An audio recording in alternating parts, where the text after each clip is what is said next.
UP में Bharatiya Janata party की क्षेत्रीय उपाध्यक्ष अलका मिश्रा ने लाइव 24 से खास बातचीत की। मध्य प्रदेश के राज्यपाल लालजी टंडन के निधन पर उन्होंने शोक संवेदना व्यक्त करते हुए कहा कि लालजी टंडन द्वारा लखनऊ के साथ साथ उत्तर प्रदेश के सर्वांगीण विकास के लिए किए गए कार्यों को याद किया जाएगा। उत्तर प्रदेश में बढ़ रहे अपराध के सवाल पर उन्होंने कहा कि सरकार अपराधियों के प्रति जीरो टॉलरेंस की नीति अपना रही है और प्रदेश में कमिश्नरी लागू होने के बाद से अपराध में रिकॉर्ड तोड़ गिरावट दर्ज हुई है। देखिए हमारी एक खास रिपोर्ट। नमस्कार, मैं हूं प्रतिवेंद्र सिंह और आप देख रहे हैं लाइव 24। उत्तर प्रदेश की राजनीति की जहां तक बात की जाए तो यहां पर नेताओं की कमी नहीं है, लेकिन जमीन से जुड़े हुए नेता बहुत कम हैं। ऐसे ही एक जमीनी नेता के साथ इस समय हम मौजूद हैं। अलका मिश्रा जी इस समय हमारे साथ बातचीत करने के लिए मौजूद हैं। बहुत बहुत स्वागत है मैम आपका लाइव 24 में। धन्यवाद मैम, सबसे पहले तो भारतीय जनता पार्टी और उत्तर प्रदेश की राजनीति में एक मुखर तौर पे जो नेता थे माननीय श्री लालजी टंडन जी का जो अभी हालिया में निधन हुआ, तो मतलब क्या लगता है आपको कि भारतीय जनता पार्टी ने कितना बड़ा नेता खोया है और कितना बड़ा लॉस है भारतीय जनता पार्टी के लिए? हमारे लिए तो लालजी टंडन लखनऊ के पर्यायवाची रहे। लालजी टंडन मतलब लखनऊ और लखनऊ मतलब लालजी टंडन। और पूरे उत्तर प्रदेश की राजनीति अगर देखा जाए तो टंडन जी काफ़ी ध्यान रखते थे संगठन का, संगठन के जो भी कार्यकर्ता थे छोटे बड़े सभी का बहुत ध्यान रखते थे। साथ ही साथ अगर हम कहें तो हमने अपना अभिभावक खो दिया है। बाबूजी के कार्यकाल में जब वो नगर विकास मंत्री थे उसमें मैं यहाँ से पार्षद होती थी, और आप अगर आज से बहुत पहले यहाँ आए होते तो आपने देखा होता कि यहाँ सड़क क्या, सड़कों के नामो निशान नहीं थे। गलियाँ कच्ची थीं, कहीं पर सीवर नहीं था, कहीं पर भी पानी पेयजल की कोई व्यवस्था नहीं थी। उनके अपने मंत्रित्व काल में ये सारा विकास हुआ। करोड़ों के हिसाब से पैसे लगाए गए। यहाँ एक कल्याणपुर एक यहाँ पर मोहल्ला है जो बहुत बड़ा है, कॉलोनी है। वहाँ की रीढ़ की हड्डी हुआ करती थी कंचना बिहारी, और कंचना बिहारी रोड पर पानी का जल भरा हुआ करता था। वो एक भारी समस्या थी। उस समस्या को लेकर के मैं उनके पास गई। वो हमारे नगर विकास मंत्री थे। उसमें लगभग 6 करोड़ का वो एक प्रोजेक्ट था और मैं पार्षद थी। इतना बड़ा प्रोजेक्ट कैसे मिले, कैसे पास हो? लेकिन जब मैंने बाबूजी को समस्या बताई, बाबूजी अंडरग्राउंड नाला बनेगा कामाख्या तक और फिर वहाँ से आएगा, पहले पानी की निकासी होगी और उसके बाद ही हम इस सड़क को ले जा कर के बहादुरपुर होते हुए मेन रोड में, कुर्सी रोड में जोड़ पाएंगे। उन्होंने समस्या को सुना, समझा और उसको उस समय के तत्कालीन अतुल गुप्ता जी और जयशंकर मिश्रा जी जो नगर विकास सचिव रहे, उनको बुला करके बातचीत की और यह हमारा प्रोजेक्ट पास हुआ।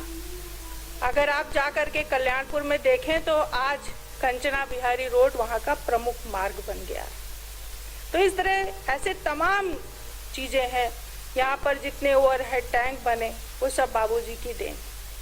ऐसा तो मैं बहुत एक छोटे जगह का बता रही हूँ, उन्होंने कितना कुछ किया है कि हम लोग उन्हें विकास पुरुष के नाम से जानते थे, और आज वो नहीं है तो निश्चित रूप से भारतीय जनता पार्टी में एक बहुत बड़ी क्षति हुई है जो अपूर्णीय है लखनऊ के लिए और उत्तर प्रदेश के लिए। तो उसकी पूर्ति कभी नहीं हो पाएगी। मैम, जिस प्रकार से देश में कोरोना महामारी फैल रही है और लखनऊ से भी लगभग 300 के पार लगभग पिछले 5 दिनों से मरीज मिल रहे हैं, तो मतलब उसके लिए सरकार की क्या क्या तैयारियां हैं, क्या क्या नीतियां हैं और इसको रोकने के लिए क्या क्या सरकार योजनाएं ला रही है और कैसे लोग उससे लाभान्वित हो रहे हैं? देखिए, सबसे पहले तो कोरोना के विरुद्ध लड़ने के लिए सरकार तो अपने कार्यक्रम कर ही रही है। पहले आपको पता होगा कि सिर्फ एक ही सेंटर हुआ करता था जहां से, जो कि पूना में था, जहां पर टेस्टिंग होती थी, लेकिन आज हमारे सैकड़ों के हिसाब से सेंटर हो चुके हैं जहां पर बराबर इसकी टेस्टिंग चलती है। और साथ ही साथ हम क्वारंटाइन करने के लिए भी हमने ऐसे तमाम भवन लिए हैं जहां पर मरीजों को रखा जा रहा है, उनकी देखभाल की जा रही है। डॉक्टर्स हमारे 24/7 इस काम में लगे हैं, डॉक्टर्स और नर्सें। साथ ही साथ हमारी जो फोर्सेस हैं, वो चाहे हमारी पैरामिलिट्री फोर्सेस हों या हमारी जो अपनी पुलिस है, लोकल पुलिस है, ये सभी इस कार्य में सहयोग दे रहे हैं सरकार के ही मतलब निर्देश पर। पुलिस जहाँ पर भी ऐसे कोरोना के मरीज पाए जा रहे हैं, वहाँ उनको उन जगहों को कंटोनमेंट में बदल रही है। आपने देखा होगा अभी इंदिरा नगर में भी बल्लियाँ इत्यादि लगाई गई हैं। ऐसे ही पूरे प्रदेश भर में जिन जिन जगहों पर कोरोना अधिक बढ़ा है, वहाँ पर हमने काम को और बढ़ा दिया। साथ ही साथ हमने मास्क बांटे हैं, सरकार के द्वारा भी मास्क बांटे गए हैं। राशनिंग की पूरी व्यवस्था की गई है, वो चाहे शहर हो चाहे गांव हो। कोटेदारों को निर्देश दिए गए हैं कि बिना कुछ भी कोई पेमेंट लिए, पैसा लिए वो राशन लोगों को निःशुल्क बांटें, ताकि कोई भी व्यक्ति भूखा ना सोए, भूखा ना रहे। साथ ही साथ हमारा अपना भारतीय जनता पार्टी का संगठन भी इस कार्य में लगा हुआ है और आपको मालूम हो कि लाखों पैकेट हमने राशन के वितरित किए हैं, लोगों को भोजन कराया है। स्वयं मैंने ही नहीं तो 50,000 पैकेट हम लोगों ने अपने अवध क्षेत्र में बांटे हैं और मास्क मैंने स्वयं भी बनवा के बांटे हैं।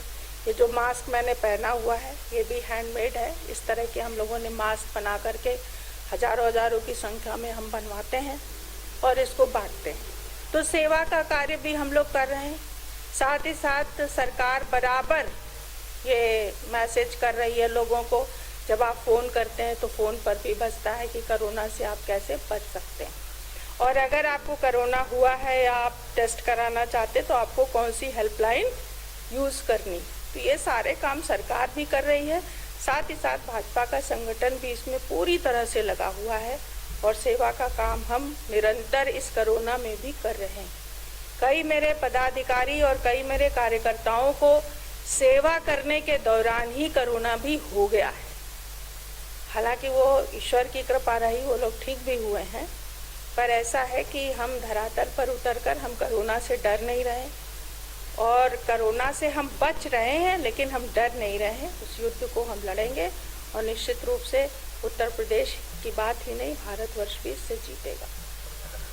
अगर उत्तर प्रदेश में अपराध की बात की जाए तो अपराधी तो ऐसे बढ़ रहे हैं जैसे कोरोना के मरीज हों। तो अगर उत्तर प्रदेश में अपराधियों को काबू में लाने की बात की जाए तो उत्तर प्रदेश की योगी सरकार किस प्रकार से इन अपराधियों पर काबू पा रही है या फिर उनके खिलाफ क्या क्या कार्रवाई चल रही है? देखिए, अपराध जो आप कह रहे हैं बढ़ रहे हैं, मैं आपके इस बात को नहीं मानती, क्योंकि अपराध अगर अब आप कहेंगे कि आंकड़ों की बात अलग होती है, लेकिन आंकड़े बताते हैं कि अपराध कम हो रहे हैं। जब से कमिश्नरी सिस्टम हमारे यहाँ कुछ जिलों में लागू हुआ है, तब से उस पर और भी काबू पाया गया है और निरंतर हम लोग अपराधों के विरुद्ध हमारे मुख्यमंत्री और उनकी सरकार बराबर कठोर कड़े अपने कदम उठा रही है। उनसे मतलब हम किसी भी अपराधी को बख्शने वाले नहीं हैं, चाहे वो कितना भी अपना रसूख रखता हो, चाहे वो जितना भी कुछ भी हो। तो अपराध कम होंगे, ये ज़रूर है कि उस पर हम अपनी गति और बढ़ाएंगे ताकि अपराध पर काफ़ी काबू किया जा सके। और आप देख रहे होंगे कि इस समय अपराधों में कमी है। एक आध दो बड़े केस हुए हैं तो वो पैमाना नहीं माने जा सकते। मैम, अगर क्षेत्रीय राजनीति की बात की जाए तो आप अम्बेडकर नगर की क्षेत्रीय उपाध्यक्ष भी हैं, अम्बेडकर नगर क्षेत्र में आप काम भी करते हैं। तो क्या जमीनी स्तर पर क्या काम चल रहा है? आगे आने वाले चुनाव भी आपको देखने हैं, आपको उसकी भी तैयारी करनी है, तो क्या जमीनी स्तर पर क्या क्या तैयारियां चल रही हैं और कार्यकर्ता काम कर रहा है या नहीं? एक तो मैं आपको बता दूं कि क्षेत्रीय उपाध्यक्ष जो होता है वो किसी एक जिले का नहीं होता, उसके हमारा अवध क्षेत्र है। सरकारी दृष्टि से देखा जाए तो 13 जिले हैं उसमें लखनऊ, रायबरेली, उन्नाव और हरदोई, सीतापुर, लखीमपुर, अयोध्या, अम्बेडकर नगर, बहराइच, कोंडा, श्रावस्ती और बलरामपुर। इस प्रकार से हमारे 13 जिले सरकारी पड़ते हैं। संगठन की दृष्टि से इनको हमने, जैसे लखनऊ को हमने 2 जिलों में बांटा है, लखनऊ महानगर, लखनऊ जिला। इसी प्रकार अयोध्या को 2 भागों में बांटा गया है, अयोध्या जिला और अयोध्या महानगर। तो ऐसे मिलाकर के 15 जिले हो जाते हैं। इन 15 जिलों में जो भी कार्यक्रम हमारा संगठन चलाता है, तो उत्तर प्रदेश में जो अपना अवध क्षेत्र है, अवध क्षेत्र के हमारे जो अध्यक्ष है वो सुरेश तिवारी जी हैं, जो कैंट से विधायक भी हैं, और मैं उन्हीं के कमेटी में उपाध्यक्ष हूँ। तो जो भी कार्यक्रम हमको संगठन देता है हम उसको करते हैं। जैसे इस समय एक अभियान हमको संगठन से मिला है बूथ समितियों के सत्यापन का, और मैं उस अभियान की प्रभारी भी हूँ। तो अभी हम लोग बूथ समितियों पर काम कर रहे हैं, यानी बूथ अगर हमारा मजबूत होगा तो हम चुनाव जीत लेंगे। इस दृष्टि को ध्यान में रखते हुए हम प्रत्येक बूथ का भौतिक सत्यापन भी कर रहे हैं। मतलब कि हमारी जो 21 की कमेटी है बूथ की, उसमें सभी नंबर सही हों, जो लोग उसमें पदाधिकारी और सदस्य बने हैं वो सही हैं कि नहीं है, ऐसा एक कार्य चल रहा। जब ये काम हम कर रहे हैं, इसी के साथ साथ हम कोरोना से भी युद्ध लड़ रहे हैं, यानी उसके सेवा का भी काम कर रहे हैं। साथ साथ जो पंचायत का चुनाव आने वाला है और जो शिक्षा ये स्नातक का भी चुनाव आने वाला है, उसकी भी हम तैयारी कर रहे हैं। तो ये एक हम घर नहीं बैठे हैं। ये ज़रूर है कि हम जब कहीं जाते हैं तो हम 1 या 2 लोग जाते हैं और सभी नियमों का अनुपालन करते हुए जो कोरोना में बताए गए हैं, और हम लोगों से दूर से मिल भी रहे हैं, उनका हालचाल ले रहे हैं। यदि किसी की कोई समस्या है तो उसको सुन रहे हैं, उसको दूर करवा रहे हैं। किसी को कोई कमी है खान पान की, दवा की, उसकी आपूर्ति कर रहे हैं, और साथ साथ में संगठन का काम भी हम लोग कर रहे हैं। तो ये हमारा सारे जो अपने 13 जो सरकारी ज़िले हैं, जिनको हमने 15 जिलों में रखा है, उन सभी जिलों में ये कार्य हो रहा है। अगर व्यापारियों की बात की जाए तो अर्थव्यवस्था जिस प्रकार से अभी कोरोना की वजह से पूरे देश की ही नहीं पूरे विश्व की अर्थव्यवस्था नीचे गई है, तो व्यापारियों के लिए मोदी सरकार ने या फिर योगी जी की सरकार ने क्या कुछ काम किया है और क्या क्या योजनाएं लेकर आए हैं? देखिए, अगर आप व्यापारियों की बात करते हैं तो भारतीय जनता पार्टी सदा से व्यापारियों का हमेशा ध्यान रखती आई है। कुछ योजनाएं ऐसी आई जिसका पहले लगा कि व्यापारियों को लगा कि हमारे लिए ठीक नहीं, लेकिन आज जब हम उनसे बात करते हैं तो वो कहते हैं कि नहीं, ये जो भी हुआ ये ठीक हुआ। आपने देखा होगा टैक्सेशन के मामले भी हमने बहुत ही सरल कर दिए।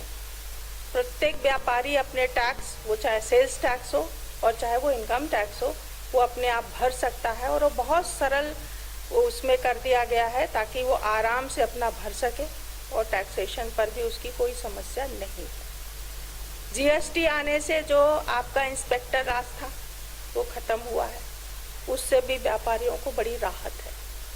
अब रह गई कोरोना की वजह से दुकानों का बंद हो जाना, और उनके काम में निश्चित रूप से अंतर तो आया ही है, आर्थिक स्थितियों पर भी अंतर आया है, लेकिन अब फिर धीरे धीरे देश सामान्य हो रहा है और फिर से हम पुराने तरफ लौट रहे हैं। ये जरूर है कि पटरी दुकानदारों के लिए बड़ी समस्या खड़ी हुई। वो बेचारे काफ़ी, क्योंकि पटरी पर जो दुकान लगाता है उसके पास इतना पैसा नहीं होता है, तो वो नहीं सेव कर सकता है कि वो ज़्यादा दिन तक अपनी स्थितियों को, अपने परिवार को संभाल सके। उसके लिए अभी मोदी जी ने एक योजना दी जिसमें कि 10,000 रुपया तक उसको आराम से बिना किसी शर्त के और बहुत ही नॉमिनल उस पर ब्याज पर उसको बैंक से लोन मिल जाएगा और वो अपना काम प्रारंभ कर सकता है। तो ऐसी कई चीज़ें हैं जो सरकार ने इन लोगों के लिए की है। व्यापारियों के लिए 25 लाख रुपए का भी एक लोन है जो इन्हें मिल सकता है, जिससे ये अपना काम शुरू कर सकते हैं। पहले वो स्टार्टअप इंडिया में था, लेकिन अभी वो इसमें भी जोड़ दिया गया व्यापारियों के लिए, छोटे व्यापारियों के लिए भी। तो और भी इनका यदि आगे इनके लिए जो आपने देखा होगा, बहुत हमारे देश, हमारे प्रांत में, उत्तर प्रदेश में बाहर की जो कंपनियां हैं वो अपनी यहाँ पर वो लगाएं, यूनिट्स लगाएं। उसके लिए भी हमारे सरकार ने कई नियम शिथिल किए हैं, जैसे कि अभी एक कानून इन्होंने किया है, लेबर लॉ को इन्होंने स्थगित किया है। भूमि अधिग्रहण पर भी ये बदलाव ला रहे हैं ताकि बाहर से कंपनियां आ सकें, बाहर से कारखाने लग सके यहाँ पर और लोगों को यहाँ पर रोजगार मिले, लोगों की स्थिति बेहतर हो। तो ये सारे काम सरकार हमारी कर रही है और मोदी जी तो इन चीज़ों पर प्रतिदिन मुझे लगता है पर प्रत्येक पल वो इस पर विचार करते रहते हैं कि कैसे हमारा देश आगे बढ़े और कैसे हमारा देशवासी उन्नति करे। तो इसलिए निश्चित है कि अब यह है कि हर चीज़ में समय लगता है, तो समय इसमें लग रहा है। हो सकता है हम आज बहुत आगे होते, लेकिन ये कोरोना का ऐसा प्रकोप आया जिसने हमें भी थोड़ा सा पीछे ढकेल दिया है। लेकिन हम भारतवासी हैं, हम हिम्मत नहीं हारते हैं, हम आगे बढ़ रहे हैं और आगे बढ़ेंगे। हमारे लाइव 24 के दर्शकों के लिए कोरोना से बचने के लिए कुछ 2 शब्द संदेश क्या देना चाहेंगे? मेरा तो यही कहना है कि आप जब भी बाहर जाएं तो मास्क जरूर लगा के जाएं, पहली बात। दूसरी बात, अपने साथ सैनिटाइज़र अवश्य रखें ताकि जब भी आप किसी चीज़ को छुएं या कोई किसी को भी छुए तो आप सैनिटाइज अपने आप को करें। सैनिटाइज़र भी 2 प्रकार के आते हैं, एक हाथ पे लगा लिया जाता है, एक छिड़काव वाला भी आता है, तो मुझे लगता है कि उसका उपयोग आपको करना चाहिए। तीसरी बात, जब आप किसी दुकान पर कुछ खरीद फरोख्त करते हैं तो उस समय बहुत ध्यान रखें, अपना झोला अपना बैग लेके जाएं। दुकानदार या जो भी उसका आदमी है उससे कहें कि सीधे वो सामान को उस थैले में डाल दें और जब आप घर लेकर के आएँ तो उस थैले को थोड़ी देर के लिए, घंटा 2 घंटा के लिए वैसे ही छोड़ दें और बाद में फिर हाथ वगैरह धो करके फिर उसे भी, उन सामानों को भी सैनिटाइज करें और तब उसको उपयोग में लाएं। कुछ ऐसी चीज़ें हैं। और यदि आपको कुछ जुकाम, खांसी या बुखार जैसी शिकायत आती है तो तुरंत संपर्क करें हेल्पलाइन से और अपनी टेस्ट जरूर कराएं। कहीं पर क्वारंटाइन, जहाँ पर कंटोनमेंट एरिया है, कोशिश करें वहाँ ना जाएं। जब तक बहुत ज़रूरी ना हो तब तक घर से बाहर ना निकलें। ऐसा करके आप अपनी भी मदद करेंगे और लोगों की भी मदद करेंगे, सरकार की भी मदद करेंगे। तो इससे हम जब इस तरह से लड़ेंगे तो निश्चित रूप से हम कोरोना से अपने को भी बचाएंगे और दूसरों को भी बचाएंगे। बहुत बहुत धन्यवाद आपका हमसे बातचीत करने के लिए। धन्यवाद। प्रतिमेन सिंह, लाइव 24, लखनऊ। 100% प्लेसमेंट के साथ हम देंगे आपको मौका। Live 24 media institute, admission open. Registration के लिए कॉल करें 95604 64170।